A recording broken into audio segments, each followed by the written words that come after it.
AMD's RX 550 $79 graphics card. What is this? Why should you watch and why should you care? This is a new entry-level graphics card from AMD, but with top-level features, HDMI 2.0 support, high dynamic range support, and other new technologies of their latest and greatest graphics cards, but at a budget price. Now, you should watch this video if you are looking for a graphics card for a home theater PC, if you are looking for content creation acceleration, Adobe Photoshop, Adobe Premiere, that sort of thing, or you are looking for a basic graphics card that will accelerate casual games and esports games. Dota 2, League of Legends, Counter-Strike Global Offensive, Overwatch, World of Tanks. Those games will actually play at 1080p really nicely on this graphics card. You don't have to spend hundreds of dollars. Now let me be clear, if you want to play Battlefield 1, Rise of the Tomb Raider, Ghost Recon Wildlands, yes, you do have to spend more than this. But for $79, which is the opening starting price of this graphics card with 2 gigabytes of GDDR5 RAM, this is a compelling deal for somebody who just has a need for a basic graphics card.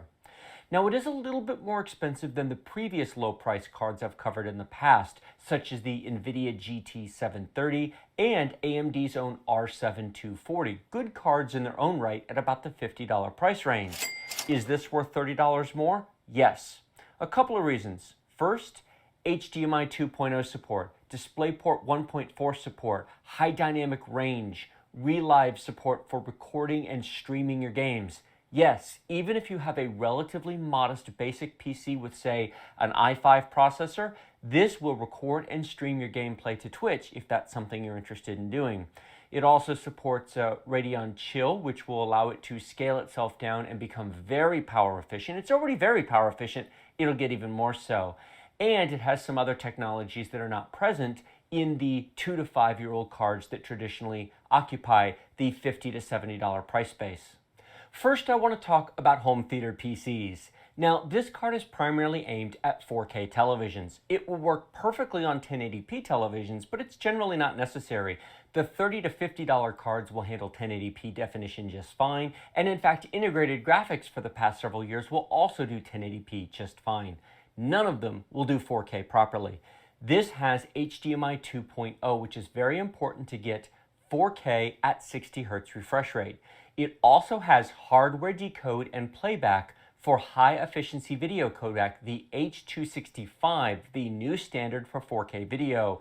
The older standard was called H.264, and the $30 to $50 cards will decode that. Integrated graphics for the past several years will decode H.264, but not H.265, which this card will. In fact, this is the least expensive card on the market today that will do that. In addition to that, it has high dynamic range support. Now, not very many televisions yet support HDR, but they are coming. Some already do, and frankly, by this time next year, I would fully expect that the majority of TVs do support it. What's HDR? If you're not familiar, it essentially adds color depth to existing images. Traditional television, both 4K, 1080p, and even the old standard, had a relatively limited color depth. The richness of the blacks, the richness and vibrancy of colors was relatively limited compared to the real world. HDR, or high dynamic range televisions, have 2 additional bits of color depth, and they render a much crisper, a much more detailed image that doesn't tend to suffer from color banding and shades of gray, especially in darker scenes. Think Game of Thrones or The Hobbit, or movies such as that will look much better in HDR format. Very new technology, but you have support for that in this card. Finally, an important thing for home theater PCs is the availability of low profile and thin low power cards.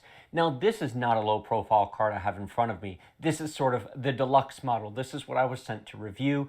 This one has 4 gigabytes of video RAM on it. You don't need 4 gigabytes of video RAM for a card such as this.